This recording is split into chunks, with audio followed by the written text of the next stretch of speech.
Welcome to the Travel and Trends 2026 forecast webinar. We're going to be highlighting travel back and forth from North America to Europe. My name is Austin Hawkins. I am the sales account manager for Herman Global, and I'm joined by Santiago Rodriguez. I'll kick it over to him. Hello, everybody. As Austin mentioned, my name is Santiago, and I am the Vice President of Research and Strategy here at Herman Global. Oh, great. All right, next slide. So, what are we doing today? We're going to be reviewing those demands both to and from North America to Europe, specifically US, but we'll be looking at the continents. We'll also be discussing sentiment for next year's travel and some strategies that you can implement to be ahead of the curve. All right, what are you getting? If you sign up for a meeting with us through a link on the webpage, you'll be able to gain access to a free global market audit. It is only available for the next 30 days, however.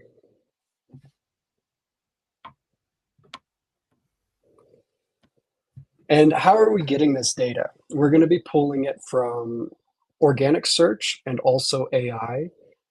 Santiago will be reviewing his methodology a little later on.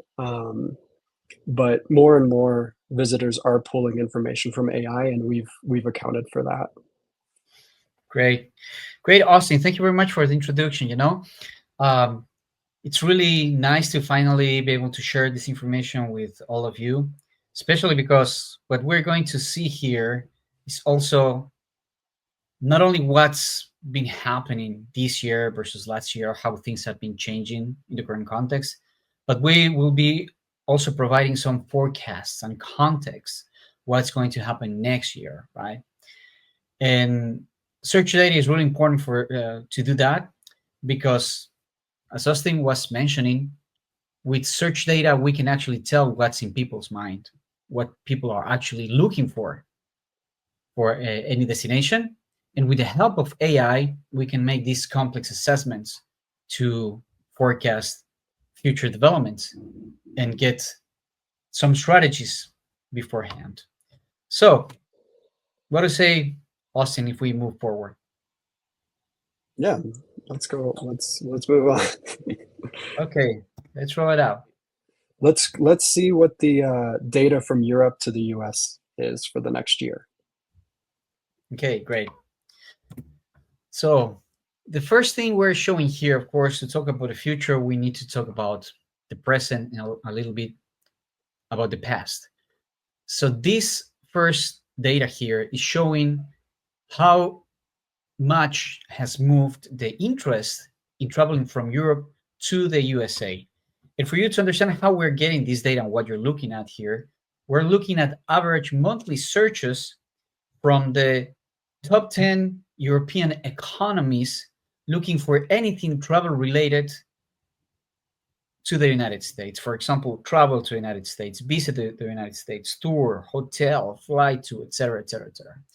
So as you can see here in the little note, with this type of approach, we can get over 7,000 different travel-related keywords that Europeans are using to look for, to plan for their visit to the United States. And of course, we're comparing here the first half of 24 versus the first half of 25. And what you can see here, Austin, is that the interest between 24 and 25 from Europeans, from 10 biggest economies from Europe to visit the USA has dropped 14%. So that's the year-over-year change. Yeah, and what is causing that drop? Well, I think the main factors are of public domain, right? The recent international political tensions between US and Europe, trade wars, tariffs, and all this, political rhetoric has had an impact on the interest of Europeans to visit the United States. And we can confirm that with this more detailed information, where we ranked the 29 top 29 top destinations in the United States, how the interest from Europeans to visit these destinations has changed. And you see here the blue bars are showing the first half of 25, and the red number at the top with the percentage shows the variation versus last year. So, I mean, in the first top 10, there's no big surprises in terms of the names there. You see New York, Las Vegas, Orlando, Los Angeles, San Francisco, Miami, Chicago. I mean, the interesting thing here are not the names; these are not new. But the interesting thing here is to see the ranking, you see, of these famous places. So this is the ranking, the order, how much Europeans are interested about these very famous destinations in the United States, and how much they are actually looking for them. But the most interesting thing, striking thing, is to see the interest in change, the decrease year over year. You see New York minus 22% this year versus the previous year, all the way to Honolulu, which also has a minus 13%. Do any of these destinations uh, call out to you? Like, is there anything that's surprising at all with the top U.S. destinations? Well, for the top 10, maybe for me, is Honolulu is one of the surprises. I didn't think it would make it to the top 10.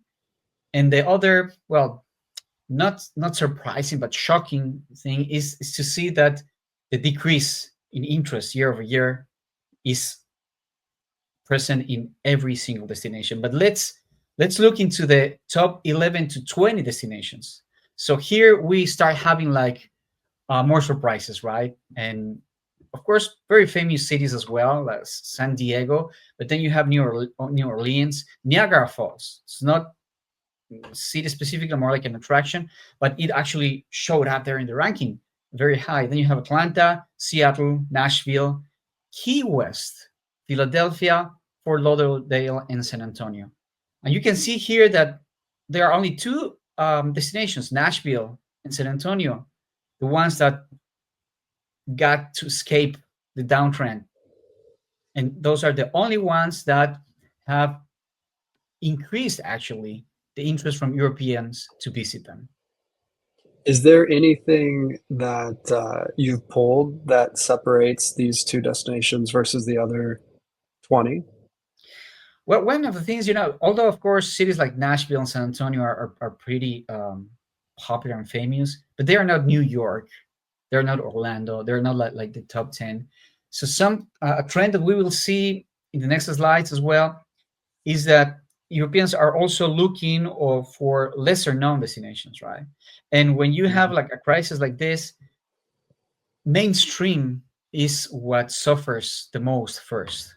So when you have optionals or new places or the same places but discoverable in different ways, those are the things that can survive, moments of doubt and challenges like right now. So that might be one of the reasons why Nashville or San Antonio, I was again, they're not the top 10 and they have performed very well in terms of attracting the interest of visitors. And something I can tell you with every destination is that one of the top search terms usually are is where to stay. I mean, hotels and accommodation. Mhm. So people are looking mostly around those things, right? And then you have like what things to do, and then names of specific attractions that people are looking for in these destinations. So that's usually the top keywords that Europeans or North Americans or people wherever are using to look for their vacations. So moving into activities, we can see something really interesting here, and that's what's the biggest asset for the United States in relation to at least the European markets, but I would say for most of the world in general, and that's that national parks, I mean, goes through the roof. As you can see here in the chart, in order to make the other 9 top activities visible, I had to break the bar of national parks because the chart goes only until 3 million average monthly searches. I mean, that's what we're seeing here. And for national parks, it goes all the way up to 8.5 million average monthly searches. And the growth in interest from one year to the other is 34%. I mean, it's a pretty amazing growth. And I think that has to do with many things. First of all, of course, the high diversity of national parks the United States has. I mean, some very legendary national parks like the famous Yosemite or Yellowstone, or I mean, you can name them. And then also, of course, Europeans in general have a lot of interest in outdoor activities and in natural landscapes. So, I mean, that's one of the reasons, right? Big positioning. But then you have beaches, theme parks, Native Americans, golf, road trip, restaurants, casino, resort. I mean, these are the top 10. That's the other interesting thing to see here. What are the top 10 things that call the attention of Europeans? But you have one that also grew like crazy. And you might be wondering why, right? So it's Hmm. concerts. So any guess from your side, Austin, what could be driving that amazing growth? I mean, it must be festivals, right? Or is there Well, something else? actually, is music concerts, and the artists that Europeans have been looking for this year like crazy. In contrast to last year, it's Bad Bunny, number one. But Bad Bunny was not even in the search list of last year, and then suddenly this year, like crazy. And then you have also Bruce Springsteen concerts, Beyonce Wow. concerts are like in the top searches from Europeans. So it's really interesting also to see that this topic is something that can be very resilient to negative context for international visitation as we see now.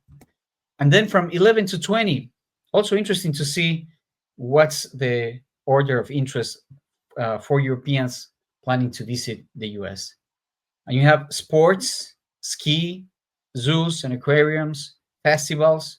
And you see, we have made a difference here between festivals and concerts. So our search for Mm, concerts okay. in the previous slide was specifically for concerts, right? Art, trains, cruise, shopping is also, well, didn't increase, but at least didn't decrease within the top 20 most search activities to do in the United And do States any by Europeans. do any of these call out to you at all? Or is there anything that's shocking with these top 20? Yeah, I mean, the interesting thing for me here is the fact that shopping didn't decrease. And why is that? Mm, Because usually it's shopping, it's an activity that anybody can do, because you can shop very expensive things or very cheap things. So when you travel abroad, everybody can do shopping.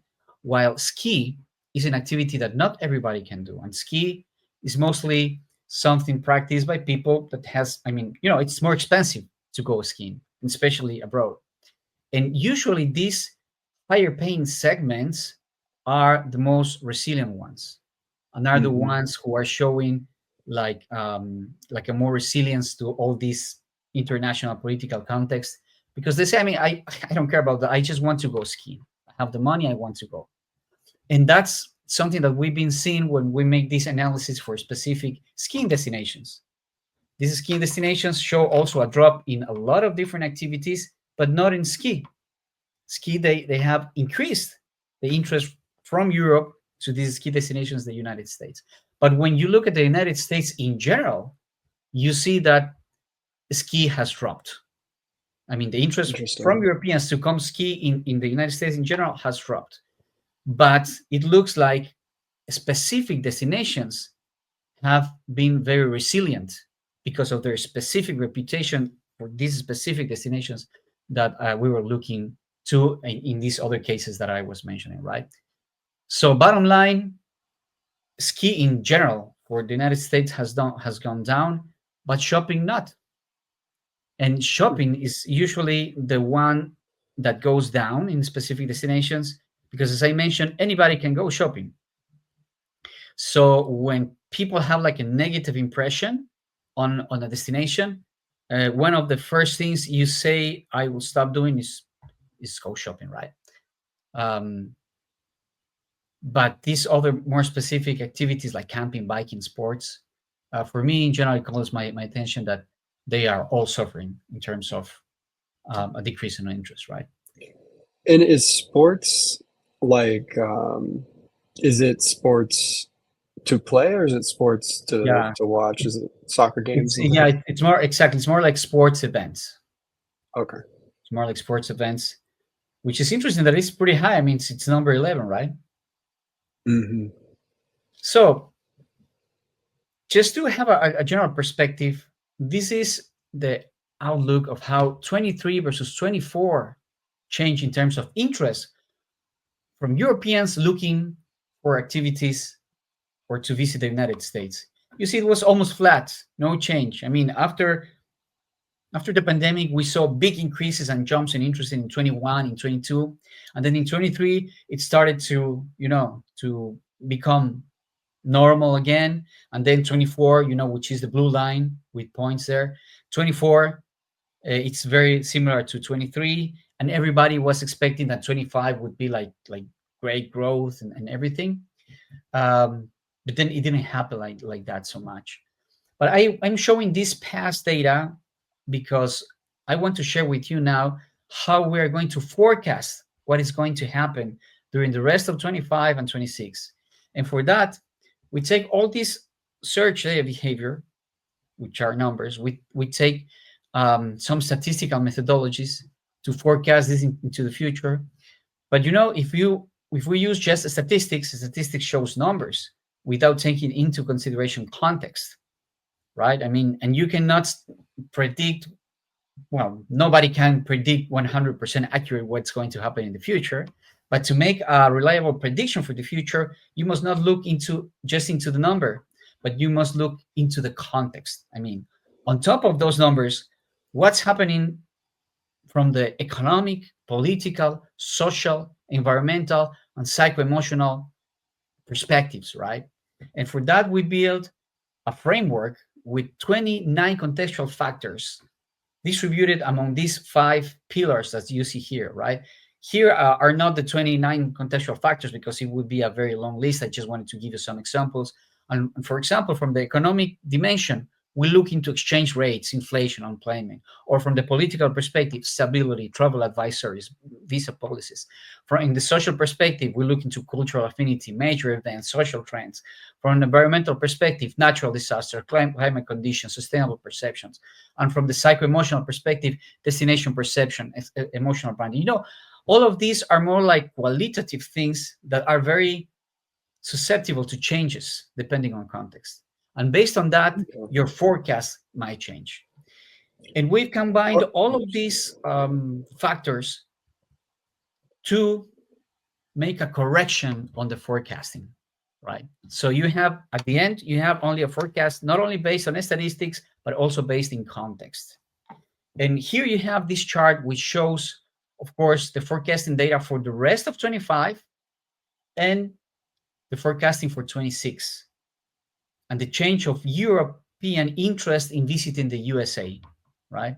And what you can see at the left side where it says 2026 forecast, so the forecast, just statistical, it says that Europeans would be looking at a rate of 2.1 million average monthly searches about, searching about travel related things to the United States when they are planning their trips. But based on this contextual assessment, we are seeing that there will be more like a conservative scenario for the next year. And for this contextual correction, the methodology tells us to take it 10% down. So instead of having 2.1 million monthly average searches, we'll have 1.9, which points to a downtrend still for the next year. However, that's a general average for the year, because if you look into the projections here on the right hand side, month by month, you can see that the final average, which is negative in total average monthly searches, is negative because January next year is expected to start very low. But then you see we have a recovery in February, March, and April will be almost the same. And then from May onwards, next year will be, I mean, it's like the second half of next year will be the recovery portion for the interest of Europeans to travel to the United States. So here the message very important to prepare your message and your campaigns for the next half of this year and be consistent and be there, because when Europeans are already in recovered their interest in the United States, if you didn't leave your spot empty, then you will be able to benefit for this recovery path. And is there anything, are we looking towards like the World Cup as pushing that spring and early summer, or is there Yeah, anything that you of found? course. Yeah, that was one of the major events that this contextual analysis picked up. And also, of course, it matches with May, June, July going up. And also, of course, those are also the summer season for many of the origin markets here in Europe. So what are the key takeaways from Europeans' interest to the United States? So first of all, given the current situation, it's still necessary to consider some downtrend forecasts and still be conservative for at least for the rest of this year, right? The political and emotional friction, of course, is suppressing demand. I mean, numbers are telling us really clear, not only for the future, but for the past and present. I mean, this emotional and political friction is suppressing demand and interest from Europe to the United States. Boycotts and sentiment movements are influentials. Are influential. People online saying, "Hey, don't travel to the United States, travel regionally, or go to this other area, or maybe Canada is more friendly," etc., etc. I mean, it is having its weight.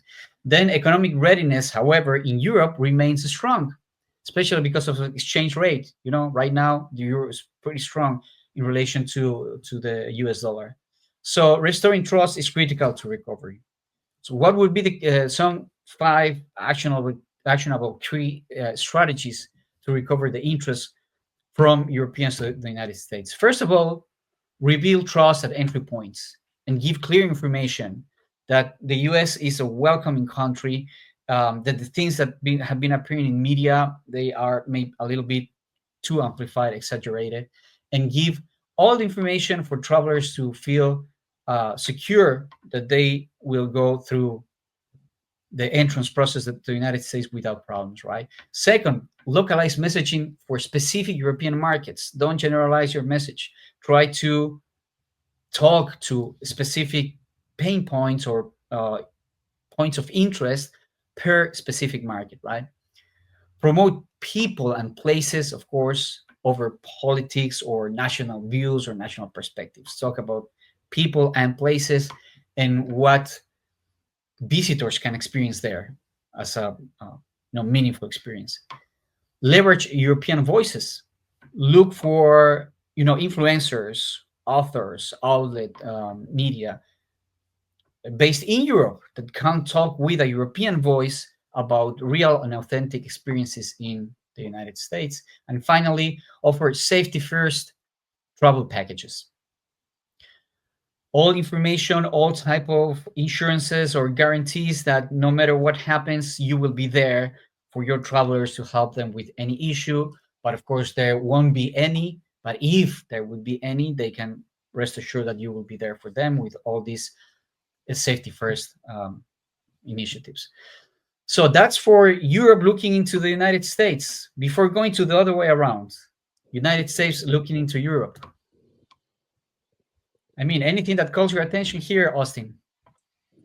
No, I think that all of this makes sense given the current political state, and also, after the pandemic, it seemed like travel insurance and booking through tour operators is kind of the way that European market has shifted.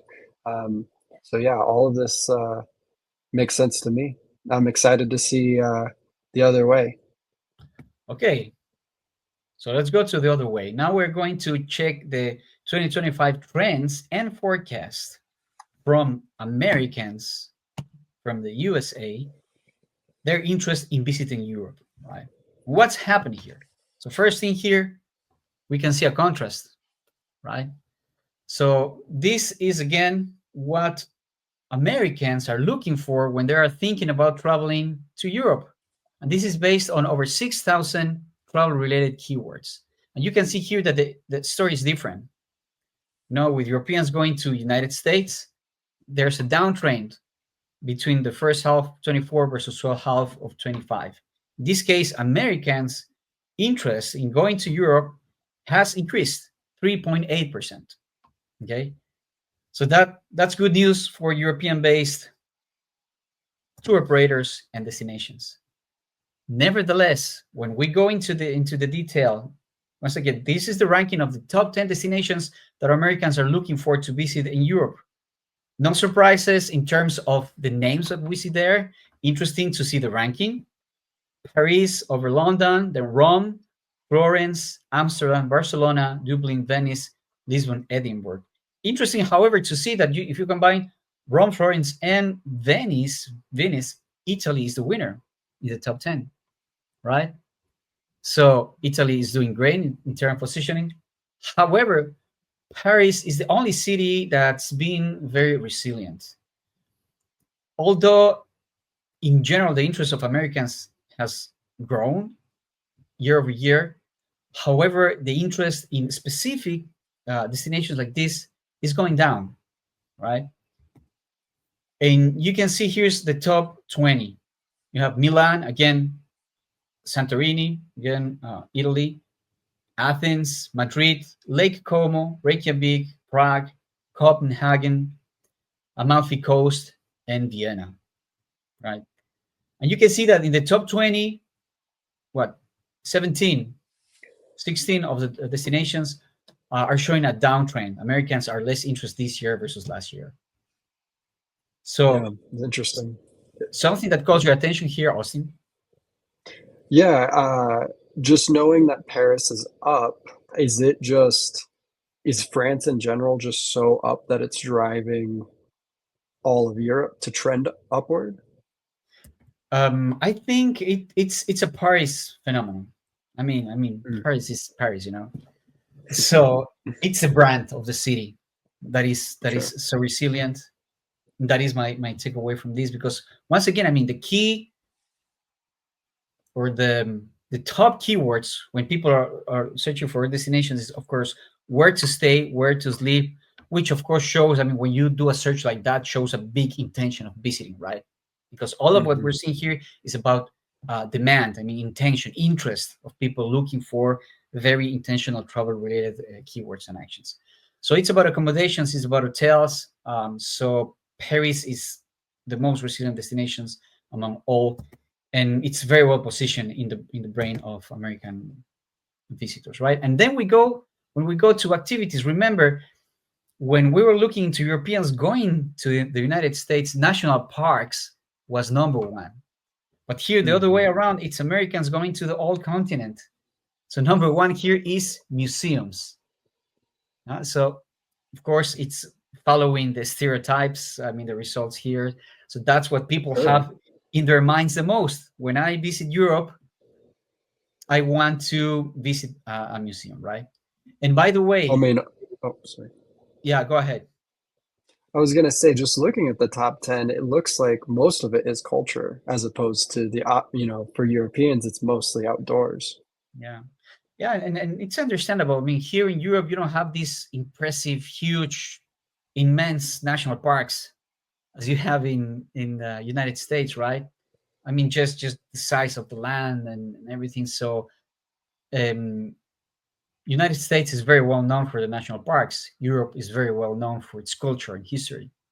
So this really reflects that those things are in the head of people, and that's what people are looking for. So really interesting to see this for tour operators and destinations, because now you can leverage what type of things you could be writing about, creating your content Hmm. about, um, and what is not being showed here, that we will talk in the strategies that can help your lesser known destinations also highlight, right? So resort is the number one. That's also something that Americans are looking for a lot, and that is related with beaches, which is also in the top 10. But look, also like sports, right? Sports events in Europe, it's in the top three. For the United States, it was top 11, and then trains, castles. So castles is something that, in the case of Europeans going to the United States, it doesn't appear at all. because Europeans have Hmm. enough castles here. But when Americans come to Europe, they want to see castles. So castles is another top theme for Americans coming here. Beaches in Europe, spas, art, city tours, and ski. Look, in this case, ski has been really resilient. So Americans are really interested in coming to ski in Europe. And then in the top 20 activities of what Americans are looking to do here in Europe have cruises, sightseeing, hiking pretty strong, shopping, Hmm. golf, winery, festivals, concerts, hot springs, and look, national parks. It's the other way around. It's the last one in Hmm. the top 20. For Europeans going to America, it was the number one in the top 20. Yeah, that's great. Do any of these uh, surprise you? Not really. Not really. It's not like a surprise, let's say, but interesting to see how the usual reputation that the European continent has, is confirmed here, right? With what we already mentioned: Hmm. museums, castles, city tours, trains. I mean, those are things that you can very well relate with Europe, right? Here may be my surprise is actually to find national parks within the top 20. I wouldn't think Sure. it would make it to the top 20, right? But it has actually increased year over year. You see, plus 17%. But in general, you can see here, compared to the charts of Europeans going to the United States, Europe popularity or interest is growing. You see more greens here. In the previous case, Europeans going to the United States, we saw more reds. So we can, of course, say that the international tensions and political tensions are are passing the bill, to interest on Sure. visiting the United States. So once again, now we're going to the forecast. So what's been happening in the past between 23 and 24? You could see 23 interest of Americans going to Europe, pretty steady between January and December. But then in 24, which is the green line, right? You have a great peak in July, and then from July it performs much better the second half of the year. So we would expect also an increase in 25 and 26, right? So once again, I'm not going to explain this anymore, but you already know how we, or what methodology we use to show you the forecast that we'll show you now here. It turns out that even though it's very positive, the growth of interest from Americans going to Europe, nevertheless, the the methodology suggests a contextual correction to the forecast, because the forecast for 26 is that there will be 2.8 million average monthly searches from Americans searching for tourism related activities and destinations in Europe. And the contextual correction, after analyzing economic relationships, political relationships, everything we explained, is there won't be any increase on interest, but there won't be any Hmm. decrease either, right? And you can see here that 2026, you can see, of course, that first of all, 2025 from July to December is, of course, forecasting, because it's a future. It's very steady, right? Like Americans not being too excited about looking more for activities in Europe. And then you see 26, it doesn't start pretty strong in comparison to January 25, the first Hmm. green dot there. But then in the middle of the year in 26, it takes also, I mean, it goes up, right? So it also seems like a positive future for Europe if we do the right steps to keep that interest growing, right? So what are the key takeaways here? First of all, the ETIAS is this new system that the United States has in place already, right? When you come from Europe and you want to visit the United States, you need to apply for a visa. It's a very easy Hmm. application. It's an online application. You go online. You don't need to go to an embassy or anything, to the consulate. but you need to apply online and you need to pay something, and you get your approval. Usually, if you come from any European country, you will get an approval to enter the United States. So now Europe is doing the same with the United States. And the program Oh, here interesting. in Europe is called ETIAS. And it's starting to roll out in October this year, and it will be fully implemented next year. So, of course, the launch of this system introduces a new entry step. And you see, this is a summarization of all these tensions, right? I mean, it's like a Hmm. response from Europe to the United States. And of course, also the weaker dollar versus euro reduces affordability for Americans to come into Europe. And also heat waves and over tourism that has been a very hot topic in media. You know, over tourism in Barcelona, in Amsterdam, in Hmm. all this in Venice.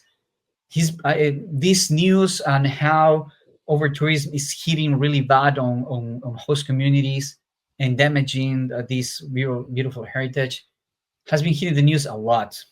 So these heat waves, announcements of heat waves and over tourism may deter peak travel, right? May might make some Americans to say, well, maybe I don't want to go there. I don't want to be in these places that are not like they are really shown in Instagram.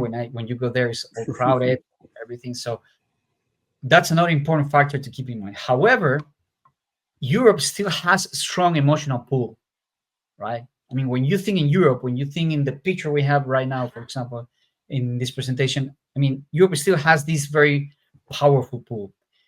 So, and this is related to what you mentioned or what you asked in the slide about the top destinations, where you see that all popular top destinations are losing a little bit of interest from Americans. And that's Hmm. because lesser known destinations in Europe are rising. And that's actually one of the strategies that we will recommend to take in order to increase the interest from Americans in visiting Europe, right? So these are the key strategies we recommend for any tour operator or destination to implement to get the best results in the rest of 25 and 26. First of all, simplify ATS messaging. When we say messaging, not the process, because simplifying the process is not in the hands of companies or destinations, but the messaging, yes. I mean, try to make it as simple as possible, inform your visitors about that, and make it sound less complicated as possible, right? Second, promote off-peak and climate-friendly itineraries, right? I mean, how can you be more friendly with your itineraries? I mean, climate-friendly with your itineraries when you travel here in Europe, especially maybe taking trains instead of flights, and promoting off-peak seasons or off-peak activities that you can enjoy and avoid overcrowding. Also bundle destinations, bundle activities, and put a smart price to offset currency costs, right? I mean, try to think how you can bring down costs by using lesser known destinations or these off-peak promotions to be more competitive in terms of pricing. So the stronger euro won't deter Americans to visit Europe. And of course, leverage and highlight the emotional value of Europe. I mean, all these stereotypes and nice things that Europe has, but combine that with emerging destinations. I mean, highlight the Hmm. emotional value of Europe, but don't stress too much things like the iconic places in Barcelona or the iconic places in Paris or the iconic places in Venice. I mean, you have really great and impressive places all over Europe, which are lesser known, that also resonate with the typical images of Europe and highlight that emotional value and partner with these lesser known emerging destinations. All right. Well, thank you for the presentation, Santiago. If you'd like more information, you can reach out to us, either myself or Santiago. Our emails are listed below. And if you do reach out, we will put together a global market audit for your destination that will show some specific trends for the destination, and then we can review that on a call. Great. And if you allow me, Austin, before you close this, I just wanted to give like a summary of what we've presented to you. We have tried to provide you with data and tools and strategies for the present, for the past, but also for the future. However, regarding the future, as you can see, there's a nice perspective if we do our homework, and that means that we will be able to influence this future not only by looking into this data, but actually taking strategic action based on what this data tells us. And I hope all this information we provided you can help you in that direction. Great. Well, thank you, Santiago. It was a lot of information, but it was all great. And looking forward to learning more about these destinations with you. And until the next session with more updates about how things are moving.